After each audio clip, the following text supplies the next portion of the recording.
the combination of, let's say, suffering and what is in alliance with suffering on dependent origination and not.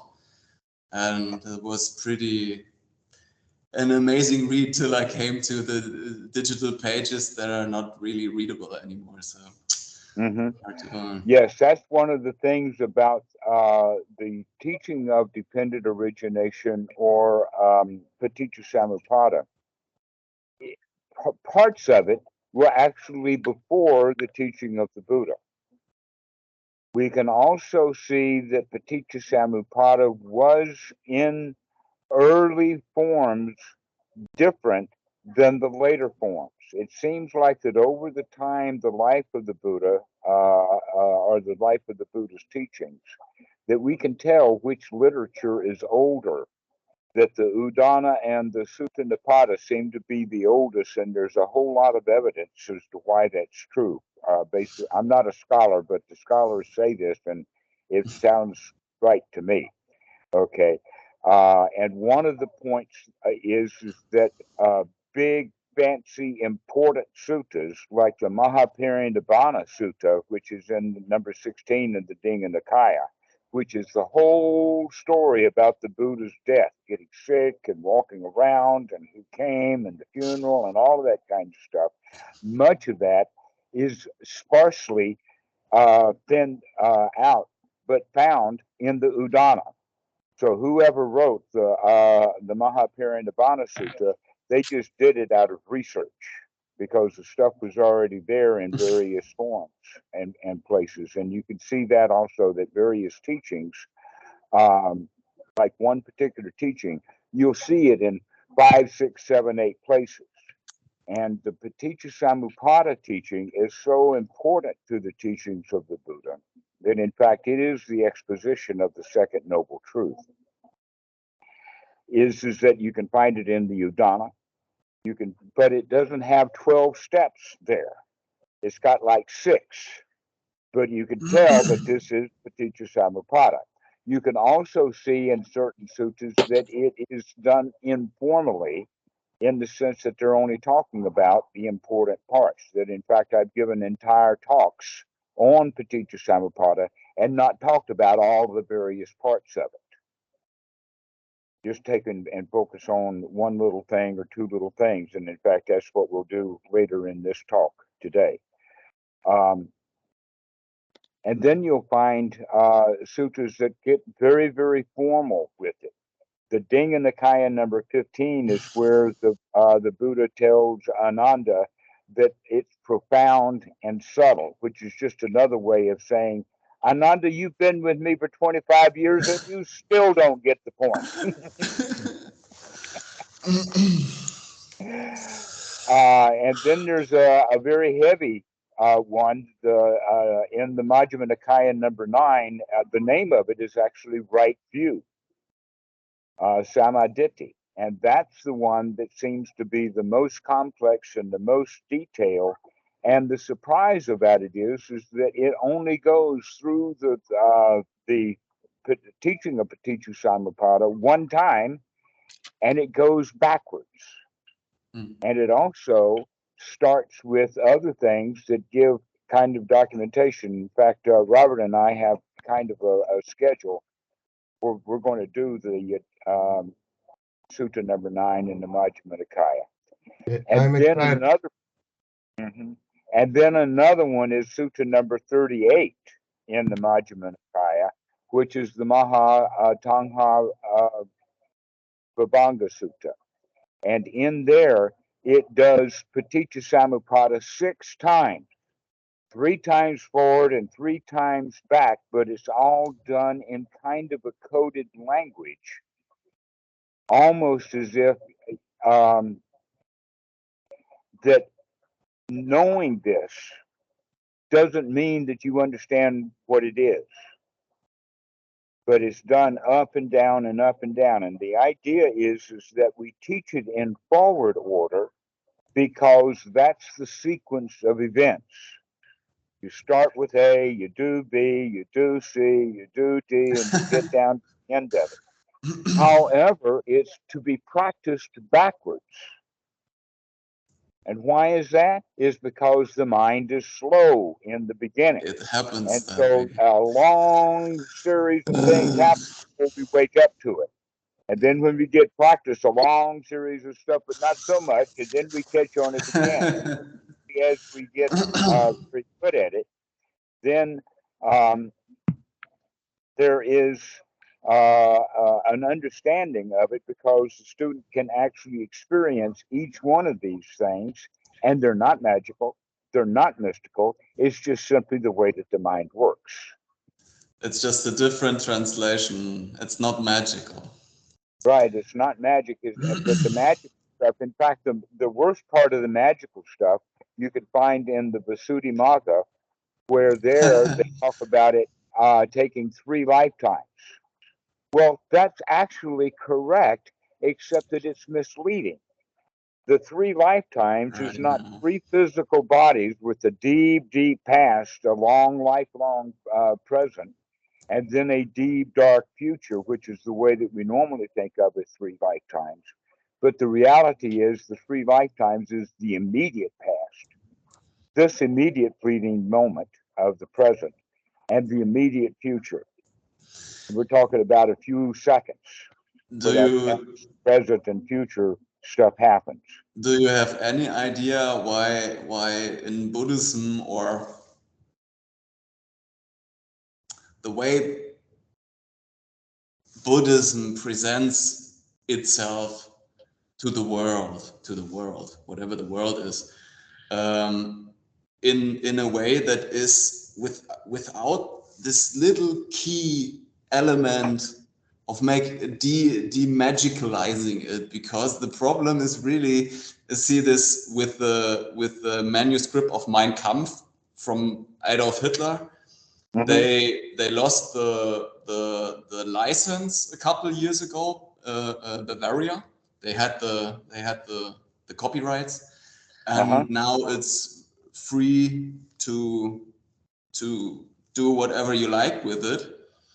And they were smart enough to make commentary pages. So you can, even if you are a little on the very, very slow end of thinking, you're able to understand that all this is to be understood in a certain framework. All right. Well, there is a whole lot of truth in Mein Kampf from Hitler. He made a world-shattering discovery in that book. Actually, he didn't make a world-shattering discovery. He actually figured out how the world is shattered. And that is that if you tell a lie often enough, people will begin to believe it, even when in the beginning they know it's a lie. But if you keep the lie going, even you will begin to believe it. Even if you try not to get manipulated by this. This is Exactly so so. interesting. And that gives rise to entire traditions like propaganda, news, journalism is all based upon this. And so you could think of it then in a Dhamma sense, that even if you don't believe that you can be happy, keep talking yourself into it, and it will happen anyway. Even after you become happy, you still don't believe that it can happen. And that's the power of repetition. Framing and priming. Over and over and over again. So be careful of what you listen to, and then go after it over and over and over again. This is actually part of the issue of the chanting, is that it gets the mind into a very, very narrow place, a very healthy, wholesome, narrow place. Yes, Robert, go right ahead. Yeah, comment on that. It's funny because, I've been friends with Dhammarato long enough to predict what he's going to say on a number of things. But I still go to the weekly calls every single week because I know how important the repetition is. And also it's just nice to see everyone. It's good friendship. But the repetition is very important. So, I'll listen to his talks, etc., even though I know what he's going to say. because I want to keep paving those pathways, you know. Speaking about being nice to see Ah, you, I'm just going to drop out and drop back in, see if it fixes the video problems. See you in a bit. No worries. okay. Well, Robert, you actually almost gave something away, and that is that I too gained great benefit from doing this with you guys over and over and over again. I know that I'm doing it over and over again, but I get a kick out of it every time I do. And so, getting back to the issue about paticcasamuppāda, Bhikkhu Buddhadasa has pointed out that there are several resting places. And what I mean by a resting place is that this should be kind of the immediate goal. And he talks about it in the sense that if the student can, let us say an ordinary student, will catch things really, really late, in the sense of they'll get into an argument, and then the question is, when does the argument end? The question is, when the argument ends, has to do with, if they're lucky, they'll wake up before it gets violent. Mm. But That's the generally, way. that may not be the case. That in fact, if nobody wakes up, they're going to have to bury a body or two. They have So what? The what? they'll have to bury a body or two. They'll have to Bury bury body. both of the people in the argument because they've killed each other, because neither one of them or anybody else woke up to how dangerous this argument was. But in our society, people do wake up. The question is when. And that is generally when they have seen the dukkha. The husband and wife are having an argument, and then the husband will slam the door on the way out, yelling something, right? What that means is he's recognized that this is not going anywhere other than this is a highway to hell and we need to change. And this Yeah, it's happens not. with everybody. Okay, It's any not. It's argument not that you've only ever this. Huh? gotten in, go ahead, sorry. It's not only. It's not only recognizing it. It's the quality in which way you recognize it. It has to be Right. on a. It has to overcome a certain threshold. It has to overcome a threshold. This is the threshold of sati that we talk about. That it has to be enough sati to get you to change. In other words, you have to wake up enough to see the dukkha enough so that you can make a change. You have to actually see that this, what we're doing, is unwholesome. Okay. And then, because we can see that it's unwholesome, even though we take an unwholesome exit, that unwholesome exit is a whole lot better thing than to stay and get it even more unwholesome down to being violent. So, this is where we ordinary people do it. And that gives us a hint as to how to start doing it more correctly. That the actual place that we can gain the most benefit from it is at the point of contact. Now, in English, we would use the word trigger. Yesterday, I talked to Tim, and he had read a book that is talking about it into psychology, using that this style, that a trigger will trigger our behavior, and then we have to put up with the results of that behavior. The trigger, the behavior, and then the results of the behavior. That's got a problem. It's missing an ingredient. What is the missing ingredient? The trigger gives us feelings that are strong enough to cause an action, a behavior that then has a result. And we can actually put this thing right onto and map it right onto paticcasamuppāda, because this is exactly what happens.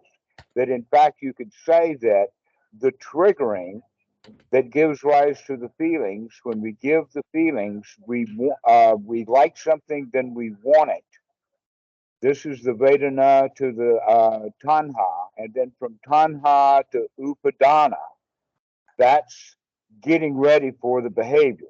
The actual behavior comes from the actual grasping and clinging itself. We do a behavior that does that, And that behavior then defines us in one of the woeful states. That the woeful state is the demonstration of the behavior, and then the result of that behavior is going to be dukkha.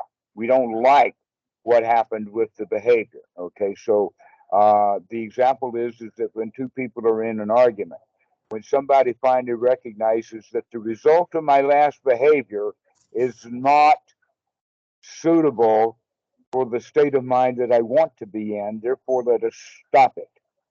Okay, so that's the important point that we can say is within the teaching of paticcasamuppāda means that when we see something, we're going to make a change. We're going to stop what we were doing in the old thing and do something new. So if we are triggered by something, and then that triggering gives rise to a feeling, and then that feeling gives rise to a behavior, then we can see that behavior before we do too much of it. We can stop it along the way. Yes, Veda. What would you say? I mean, I don't know if it's really an intangible question or not, but what would help probably myself to be a little bit more inclined to change the attitude, to change the intention when certain circumstances have already been in this kind of very narrow clinging consciousness. There is always this part in my awareness that is clearly observant of what is happening and is clearly saying like, no, no, no, no, no, no, no, no, no, no. And I have the impression throughout my life that many people, I don't know if this is just where I grew up or is this universal thing, they're completely unaware of this. Is this just a concept, or is there some truth to that? Well, I would say that anybody can see it if it's pointed out to them. I'll give you several examples. Father and son are out hunting in the woods, and the father sees the rabbit way off yonder. And the kid can't see the rabbit. There's a rabbit out there, and the boy doesn't see it. But if he points it out directly so that the child can look down the index finger and see where he'll see the rabbit, and after that, then he knows the rabbit because he can see it. The native Indians, the Native Americans that couldn't see the ships because they are not familiar what a ship is. Precisely so. An example of that, by the way, is that during World War II, they were coming up with one new attack aircraft after another, to the point that your average Joe Blow, he would look up and he'd see an airplane, but he didn't know whether to report it or not. But if they give them a piece of paper that shows these are the aircraft that look this way, if you see one of these, please tell us. And so now he's got a guide, and now he looks up and he can make a discernment. If he had never had that piece of paper, an airplane is an airplane up in the sky to him. Now, nowadays, airplanes are flying so high we generally can't see them. But discernment. In the old days, in World War II, during Europe was full of airplanes, and nobody knew what they were until they started identifying them. So this is the whole point that we're making is that the stuff that we're talking about, this human behavior that is seen by the Buddha in Paticcasamuppāda, no one saw that stuff before. But once he saw it, he could tell other people they could look for it and they could see it too. The problem is that a lot of stuff that needs to be taught to kids in school is not taught to kids in school because the teachers don't know it themselves. Hello, Marco. Hello. This is a problem I've wrestled with recently in well, dealing with future tense example for an example, as an example, and having to ask the kids, what would you like to do in the future? You know, which is quite an ordinary question to ask. These kids are happier than most. These kids are most happier than most adults in the present moment. But now I have to tell them, hey, your life's not good enough. You have to want for something in the future. Yeah. What do you want now when you grow up? It's teaching the child greed. Other things like that, like what's your favorite color? What's your favorite food? These actually teach children greed. If you can tell them, oh, green's a nice color, but red is too, you don't have to have a favorite, but kids are actually told that they've got to have a favorite. Yes, Robert. I think maybe one ninja move you could teach them is to have a pretend favorite. You know, tell them you can have a favorite so you can fit in with the other kids, but don't actually attach to that favorite at all. It's a brilliant idea. Yeah. So, psychology is coming around. As I was mentioning Tim's point about the trigger, the behavior, and the result of the behavior is missing a couple of points. Actually, it's missing several. But all of these things that he talked about are actually on the paticcasamuppāda, and the number one that's missed is the feelings of what happens when the trigger happens. Go ahead, Beta. No, I have nothing to say. I'm just. Oh, your hand is up. Oh, really? Your yellow hand. Oh, sorry. Yeah, you got a hand in the air. I don't know. All right, it just did it by itself. So let's start talking about the triggers. What triggers our behavior? All right. In paticcasamuppāda, the triggering itself is referred to as, the Pali word is Phassa, or contact. In other words, something pushed you, a trigger. Okay. Now, you know that a way that a gun is built,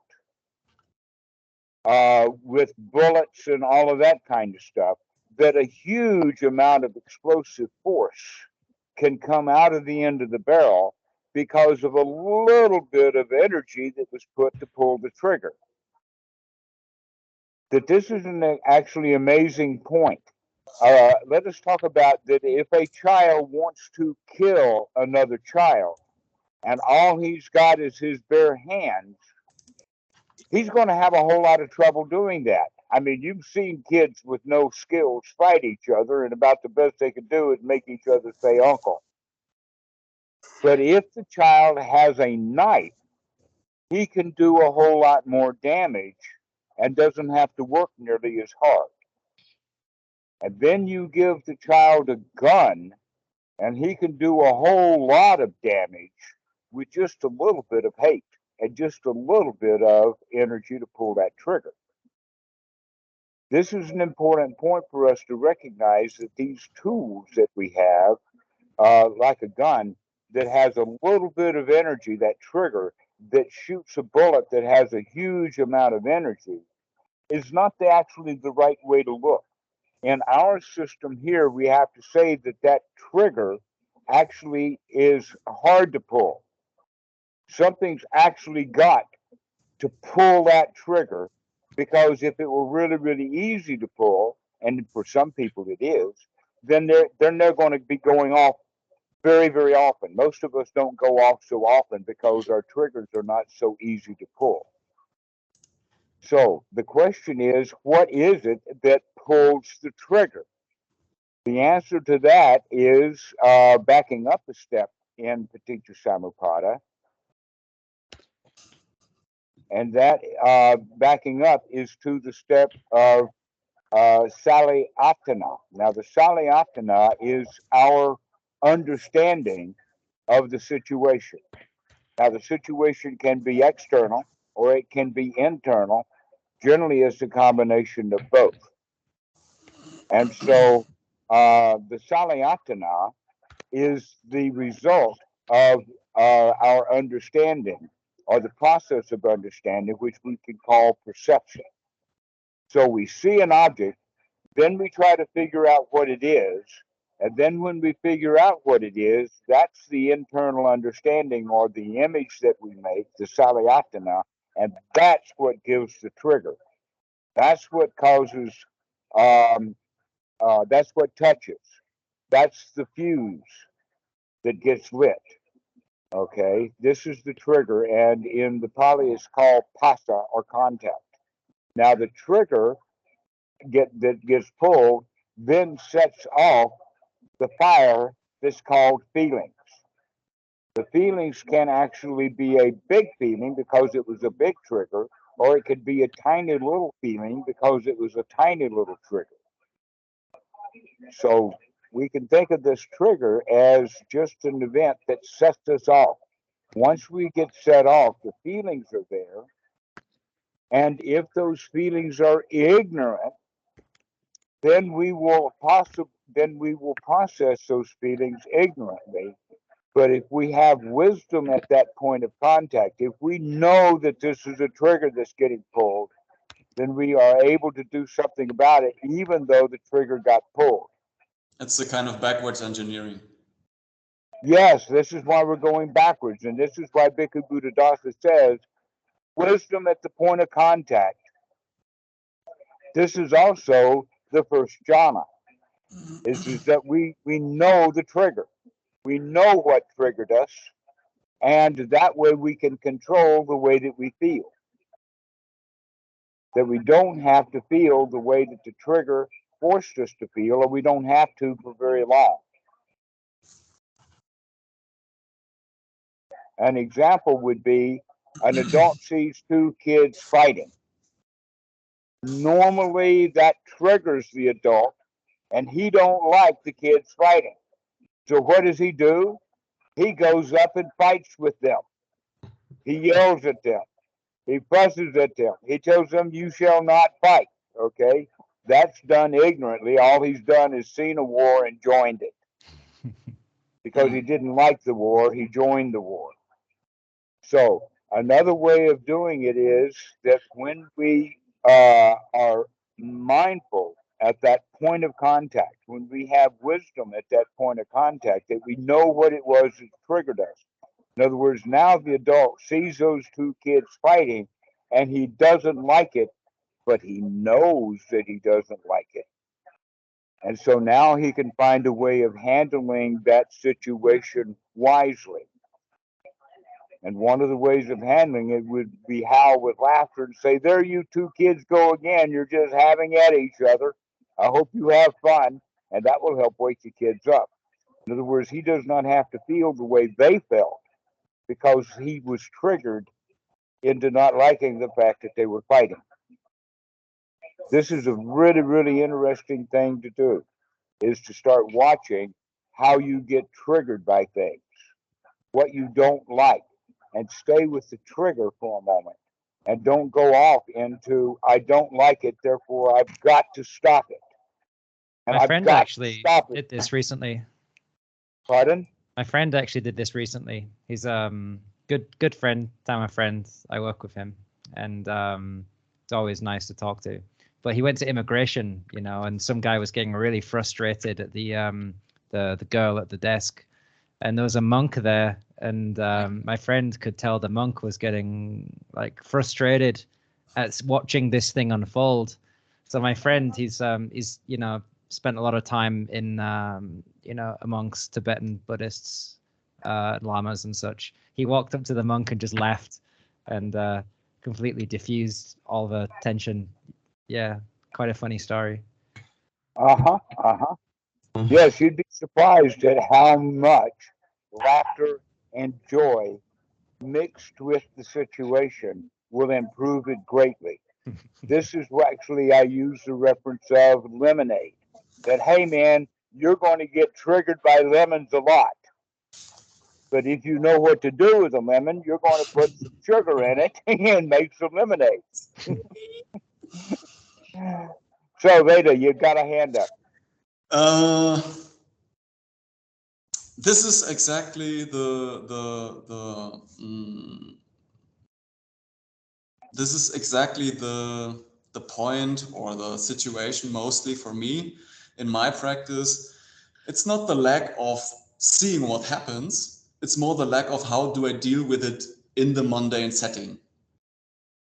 Because even if you are with people who are doing nothing but examining those procedures and looking for resolutions, even there is still ignorance in certain communication issues, certain psychological like Johari window things, you don't see things right, or those kind of issues. In what do I do when I see it? What do I do in a specific situation? If I would laugh at someone in a situation like this in Germany, I would get hit. Well, it depends upon whether the person feels like that they're being laughed at, Right. and it's a put down, or whether the situation is humorous and we're all caught in it. That's Yes, something I don't decide. I don't decide how it lands on the soil. The soil decides what it does with the seed. So well, the important point though here at this point of contact, the trigger that gives rise to a feeling, if that is done wisely, the wisdom is saying that we have a choice over how we're going to feel. That I can make an adjustment right there at that point of paticcasamuppāda, or maybe take the next cycle and choose how I'm going to feel. But I don't have to feel triggered. I don't have to feel the habit that I normally feel when that event happens. So when that trigger happens and I don't like those two people fighting, I can reflect upon, oh, look, I don't feel the way that I want to feel. Let me feel the way that I want to feel with this. And if I can feel the way that I want to, then maybe that will rub off. No guarantees, as you said. And I would say it's even worse in Russia. So is there any source of let's say applicable psychology in that way in Buddhist scriptures or in Buddhist sources somewhere? I would say the way that I'm speaking it, perhaps not so often, but the whole point that I'm making is the entire teaching of the Buddha. Dukkha, dukkha, nirodha. If you can see the dukkha that you're in right now, then you can change it, no matter how far along the path is. That in fact, one of the points about the paticcasamuppāda, the teaching, even though that it starts with ignorance and ends in dukkha, and is a detailed exposition of the second noble truth, where the feelings are right in the middle. Even though that's true, it's not solid in the sense that there is dukkha, a little bit of dukkha all along the way, and there is certainly ignorance all along the way. That in fact, when the feelings are, when the trigger happens, if we know we're triggered, if we know what happens, then we have some choice over the feelings that we have. But if we're ignorant to the trigger, that's what I see in experience. That's what I see in experience. There is still this duality coming up in form of a question, which is regarding, let's say someone wants to argue with me. I'm sensing even from 10 meters, okay, this person is going to attack me right now. I can deal with this. It's no problem. The more interesting part for me in this is, what can I actually do? How can I use this fuel? Let's say maybe this analogy is wrong. Maybe it's no fuel. Okay. I would say this, that the first thing, once we've gone through the steps that we've talked about, in the sense that you were triggered, you got triggered, you know that you got triggered, and you have a choice about how you feel. Now everything is a choice. And the next choice that we have to make is, how are we going to respond? What behavior are we going to implement in this situation of where people are being triggered? I would say part of that has to do with how familiar you are with the person. That it's much easier to tease a friend than it is a stranger. That if it's a person that you don't know and you don't know how he's going to behave, the better thing to do is to stop all of our behavior. Just don't do anything.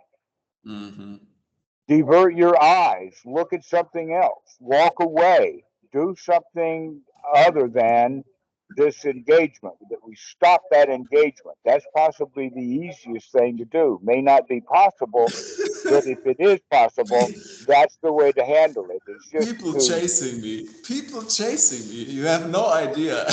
I have situations where people actually follow me to get their way with me, like regularly. Then all right, then let them have their way with you, because you are the strong one here. That's a very interesting point also, and that is that you have to maintain through your practice of anapanasati, that you have the right attitude, even if he doesn't. And the attitude that you have is that you're the winner here, and his attitude is up to him. Right? That you're the winner. And if you're the winner mentally, then you can give the dog a bone. You can agree with him. How do you I can do say that? You're right and I was wrong. Thank you for pointing that out. And you could do that with a smile. You'll get him to change his mind because he's won. Okay, I remember now. This is the whole issue. When I was in how do you say, like, do you understand the word kindergarten? Yes. Yeah. Right. Yeah. Let's say the person who was supposed to look after the kids through overnight somewhere wasn't doing her job and left us kids with a minor, like 12 or 13. And then some things went down the line that were not so pleasant, let's say. I still have this all over my nervous system right now. Gladdening. So well, this this is probably the thing which is very... Okay, so you're talking about perhaps a childhood trauma. Were traumatized by a bunch of children, including that there was no adult around. And so children are pretty brutal with each other. After all, we are all savages. We are all born barbarians and have to be enculturated, and that enculturation is the big problem. We would all be better off if we were left barbarians. But first you were barbarianized as a child, and that was a trauma, and you didn't come out of it as a fully adult. And so now we have to do that. Deformed. The first thing to recognize is that you are not a child anymore. You have choices now that you did not have then. And you do not have to work it out now about how you would handle that situation back then, because that situation is not going to happen again. You're going to have to handle new situations from now on. We can't plan. I mean, you've heard about it, and in fact, Putin is doing this big time, and that is that he is planning to fight last century's war. He's not ready to fight this century's war. We fight last century's war. So that's what we do in our mind is that when we have childhood traumas, we go around bucking up to get ready to rehandle that childhood trauma, and it never happens. We've got new traumas now. Yeah, so I'm practicing on the entrance point and implementing as much wisdom in this verbally or in the picture or in a feeling or something to provoke the change. Right. So let us make sure then that we understand from this particular talk that it is knowledge or wisdom or waking up and investigation at that point in time when we are being triggered. That we recognize those triggers. We recognize that we've been contacted. And that not only that, but normally what happens when that trigger is pulled, we're already having bad feelings. But we at least now, in retrospect, know that we were triggered and that we've got the bad feelings, and we can modify them right here on the spot. That we don't have to go down that ignorant path of triggered into bad feelings, into hate, into violence and warfare or whatever down that path we go. That we could stop it and say, I have a choice over how I'm going to feel. And if I have a choice over the way that I feel, then I have a choice over the way I can behave also. But that's the really important point, is can we stop our behavior long enough to evaluate the situation and make a change, and then we behave. Robert, go ahead. Hi, everybody. I'm low battery, so I got my video off. I've noticed trauma is a recurring topic in the Sangha, and I think it's very topical for a lot of people. And I'm curious, Dhammarato, if the Buddha ever talked about in the Pali something that, approximated trauma or something similar to it. Is there some kind of Pali analog? And if so, did the Buddha have anything to say about it? I would go so far as to say that we can correctly translate the word Sankhāra as trauma. That you can actually translate it and get good understanding of paticcasamuppāda when we understand that by ignorance as a child, we were traumatized. And so in this moment, when a new event happens, we go back to that trauma and re-traumatize ourselves in the present moment based upon what happened back then.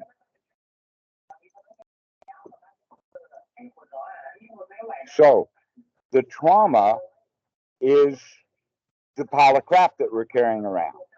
The question is, in English language, what level does it have to arise to where it's actually called trauma? Because the word trauma normally means something really, really big and huge. But we have little traumas on quite frequently, and those little traumas get piled up too. And so in that regard, we could say almost, you could then say that Sankhāra translated into trauma is actually a very good translation. That it's our pile of crap. It's our pile of traumas, little traumas, big traumas, failures, things that didn't work out, injuries that we won't get healed, all of that kind of stuff is what Sankhāra means. It's the pile of crap that we carry around. And we can actually translate that then into trauma. And so we were traumatized then, and so that trauma gets mixed into our results. The example that I give sometimes is, imagine that two guys are standing on the street corner here, and they see somebody coming down the street, and each one of them has a different reaction to the person that they see based upon their childhood traumas. And so let us say that one example is that it's a nun in a nun's habit. Or let's not say that. Let's say the person is in a nun's habit, not necessarily a nun. It's a person in the nun's habit. Well, one of these guys is getting ready to go into seminary, and he's all gaga when he sees a real nun walking down the street. The other kid that sees this nun's habit was in Catholic school as a child, and he got his hand beaten over and over and over again. So naturally, when these two guys see this person in the nun's habit, they're going to have different results. One of them may go up to her and bow and say, hello, I'm so happy to meet you. And the other one will go up and slug her. So this is the whole point, that we carry these Sankhāras can be referred to as the traumas, and that we relive these traumas ignorantly. because we bring them into the present and then we filter the present moment with these traumas. And when we are aware that we're doing that, we have some control over it. And when we're not aware that we're doing that, we're screwed. We are in that trauma again.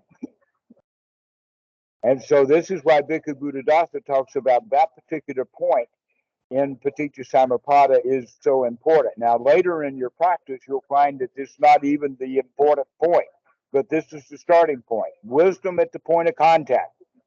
Recognize when you're triggered, that you recognize that you're triggered. This is the whole point. Then you can have a choice over how you're going to feel about it. If you think that you have choices over how you feel, because that can be part of the trauma too, that people don't even know that they have a choice over the way that they feel. And in fact, in our society, we're not taught about that when we were taught, we're not taught correctly, in the sense that when we are taught, it's like, well, buck up, stop crying.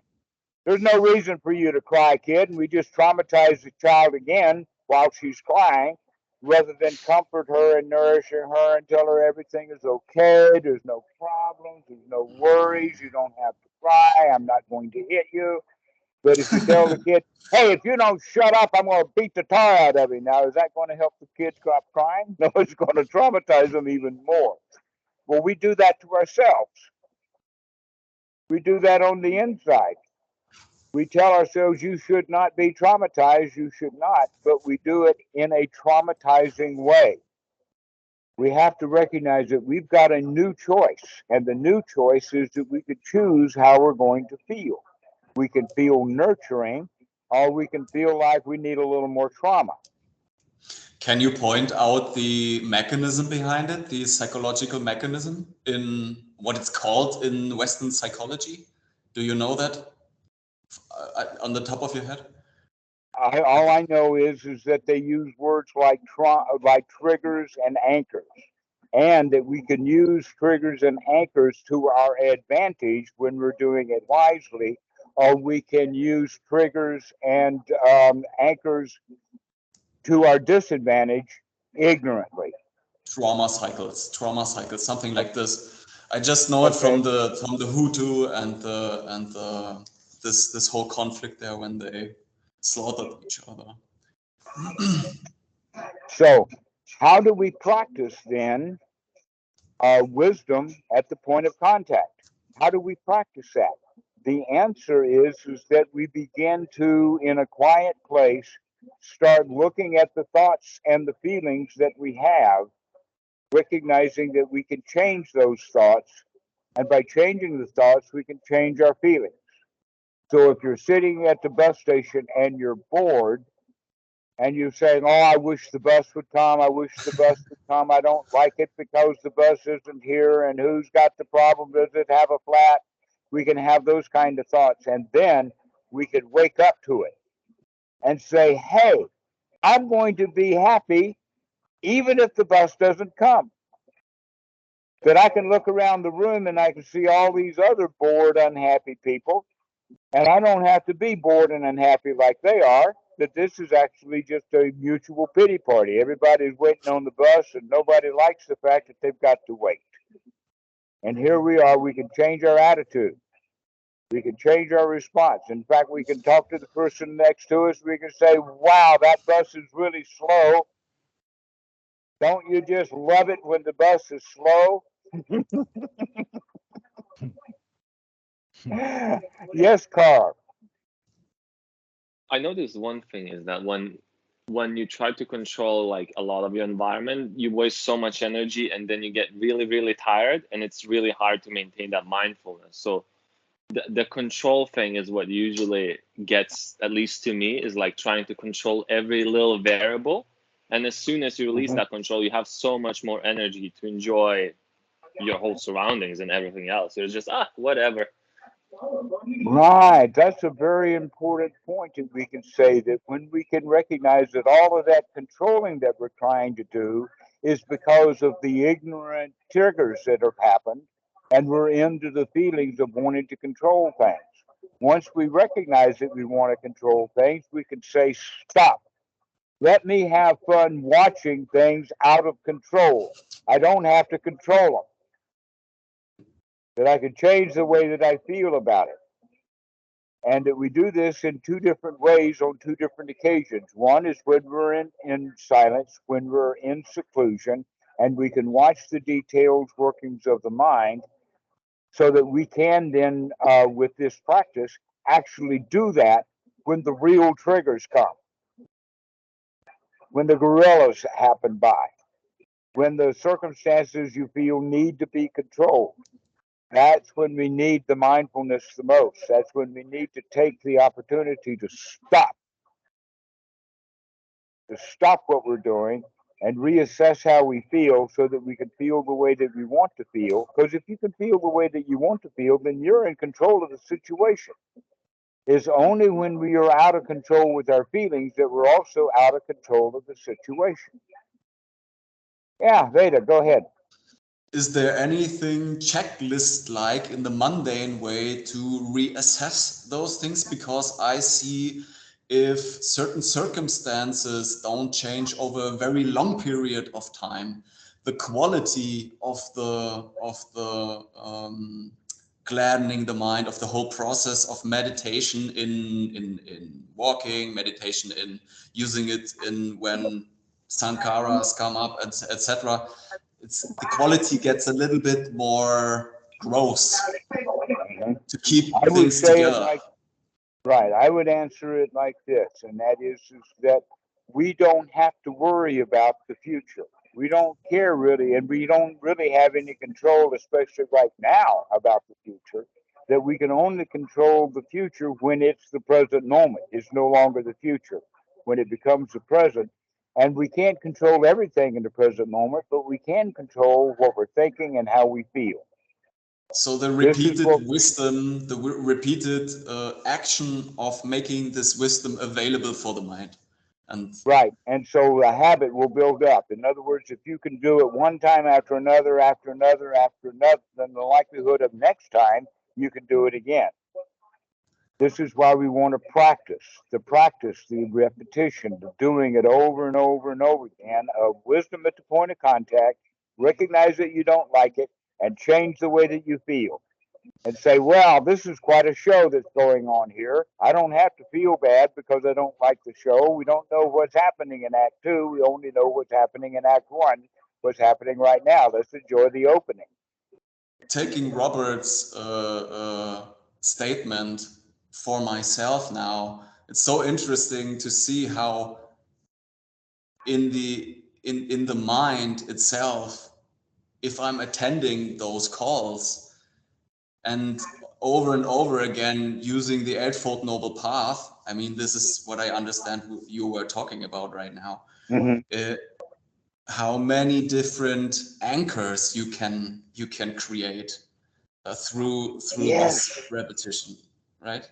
Yes, you can create To new anchors, and you can exactly the problem you have, exactly the hindrance you have in this particular thing. Mm-hmm. Right. And so by practicing, we build up anchors. We build up reminders that we can remind ourselves that, oh, all I have to do is take a deep breath. We can actually use the breath as an anchor.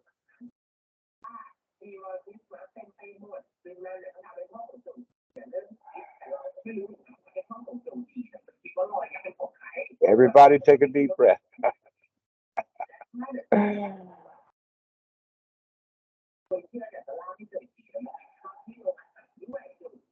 So we can use breathing as an anchor.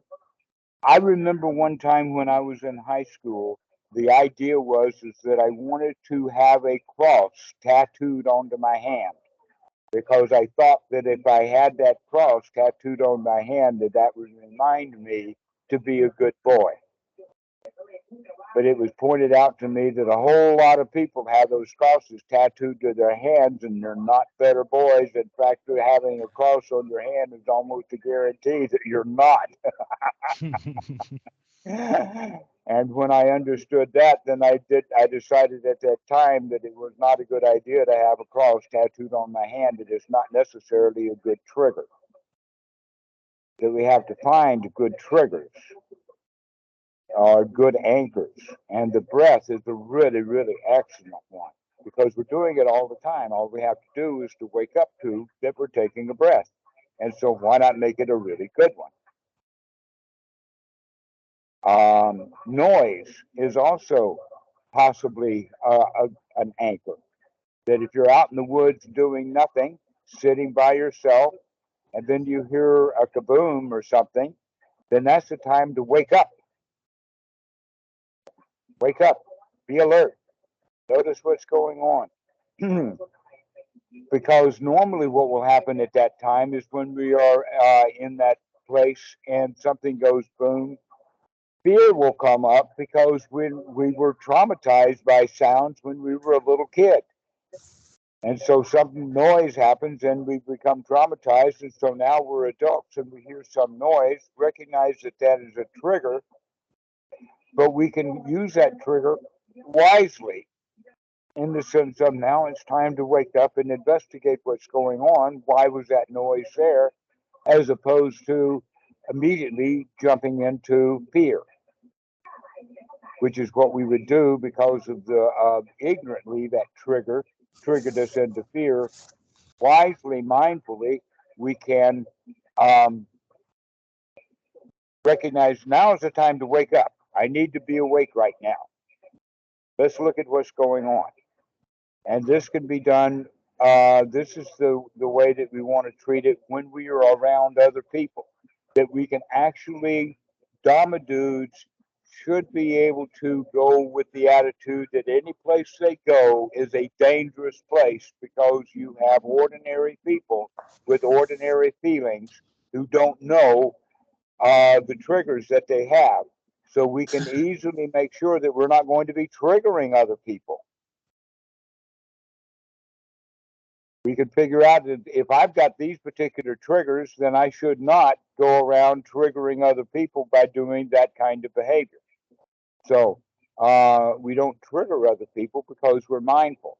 And we also, because we're mindful of these triggers, we don't trigger ourselves. Or let us say that when we are triggered, it's a wise triggering.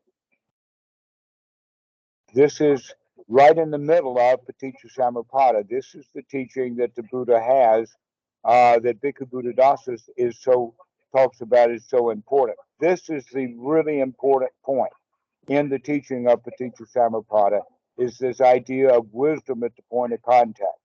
To recognize that the thoughts that I had that triggered me can be changed, that my attitude can change, that my feelings I can change, if I can remember to do that. That's why we talk about wisdom at the point of contact. Means that just because I was triggered in a certain way doesn't mean that I have to follow those negative feelings and re-traumatize myself the way that I was traumatized in the past. That I can go for stopping that, reassessing it, put some sugar on this lemon, and then we can continue to operate, but now we've made a change. And so this is the teaching of paticcasamuppāda, that if we do it ignorantly, we're going to wind up in this re-traumatizing ourselves, because we're going to have to put up with the results of our bad behavior, which is the next trauma. So let's stop this traumatizing stuff, and we do it by wisdom. We recognize, hey, I don't have to do that. I can stop. I can stop that behavior. That's the real teaching of paticcasamuppāda in the beginning. Later, when we get good, we can recognize that we don't have to actually do the traumatizing. That in fact, if we have enough wholesome thoughts over and over and over and over again, then those are going to be the elements that we use for processing, so that we don't come up with these triggers of emotions, of bad feelings, because of really, really old traumas. Now we have triggers that trigger us into happiness. Oh, I've seen that before. Oh, wow, look at that one. That we don't have to feel bad because we judge things as bad. That our judgments can change. And so that would be like second step. The next step is to actually unwire the perception so that we stay in sensory input, that we don't have to perceive everything. We don't have to make sense out of it. We can just enjoy the show. We do not have to figure out who done it in a murder mystery. We can just enjoy the show.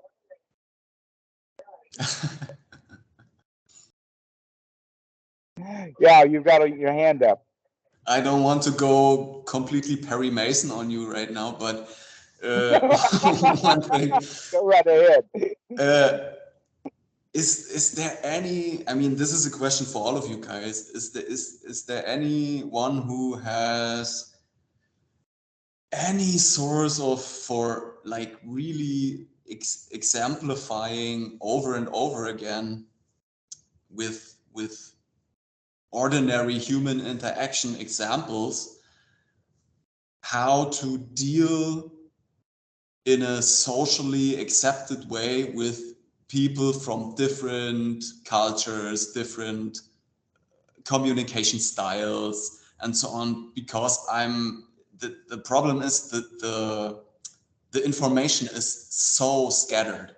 This is so, I mean, and I'm probably not the only one who has problems with that, because we are all human beings born in a culture that is insufficient in social engineering. I don't have a complete answer to that, but I've got a pointer for you. Okay. Normally what happens in situations is that we find ourselves in a situation that we think needs to be dealt with. That's an important point right there, that we find ourselves in situations where we think that behavior of some kind is called for.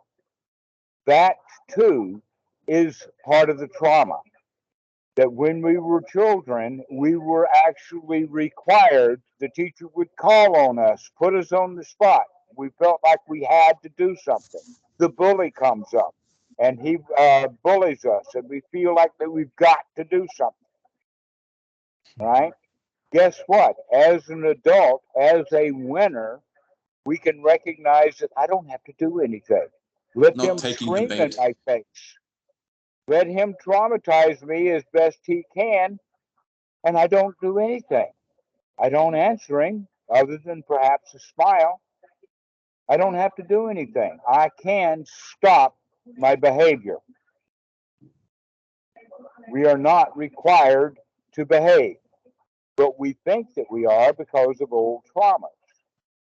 I'm definitely going to toy with this, to play with this, to play around with this, and for my sati, like writing it down to memorize it, because really, guys, I am so autistic in this. It's amazing. I'll give you an anchor. I'll give you one word.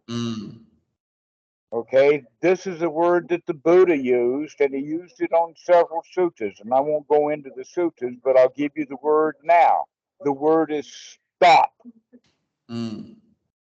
Saying it like that. You do not have to behave. You can stop your behavior, even if you've already started behavior, even if you're already half into an argument. You could just simply shut your mouth. It's not an angry stop. It's a confident stop. It's a physical. It's a physical description. It's not an emotional description. Right. To stop our behavior. Don't do anything. But the entire teaching of paticcasamuppāda is stopping at various stages, going down that rat hole. That you can stop it at the point of a woeful animal by recognizing that you're just being stupid, doing what you were told to do, and then you can wake up to that. You can stop any part. That when you recognize that you really want something, you can stop wanting it. When you recognize that you don't like something, you can stop not liking it. When you're feeling triggered, you can stop feeling triggered. When you're inventing stuff in the mind that triggers you, you can stop inventing that stuff in the mind. And you can see me right now, I'm going right down backwards through paticcasamuppāda, and each level that we get to, we can stop. That's the whole trip about the teaching of the Buddha. Dukkha, dukkha nirodha means dukkha, stop dukkha. It's a really amazing point that's the whole teaching of the Buddha, is just merely stop. I thank you so much for letting me collect those things together. This is amazing. This is really good. Well, I think that this is possibly a good time to stop.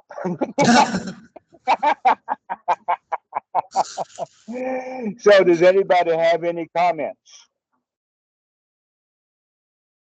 Marcus, I stop. think these are wonderful I have points. stopped. You stop too.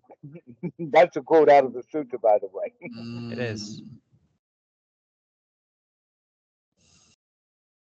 I have stopped, Angulimala. You stop too. All right. Yeah, Well, this was great. Thank you all Robert. so much. Yeah, Robert, I'm really glad to see you. I suppose that you're visiting your dad in France. I am, yes, and I'd love to call you, maybe tomorrow or later today or something if you're available. Yeah, it's getting late in the day today. Why don't you give me a call tomorrow when you get up? Excelente.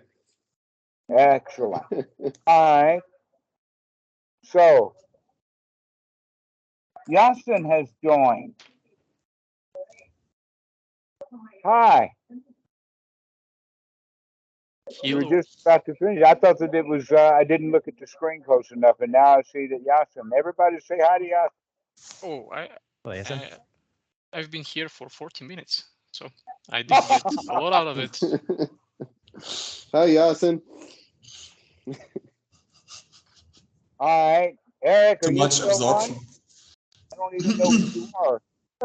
Yeah, I'm here.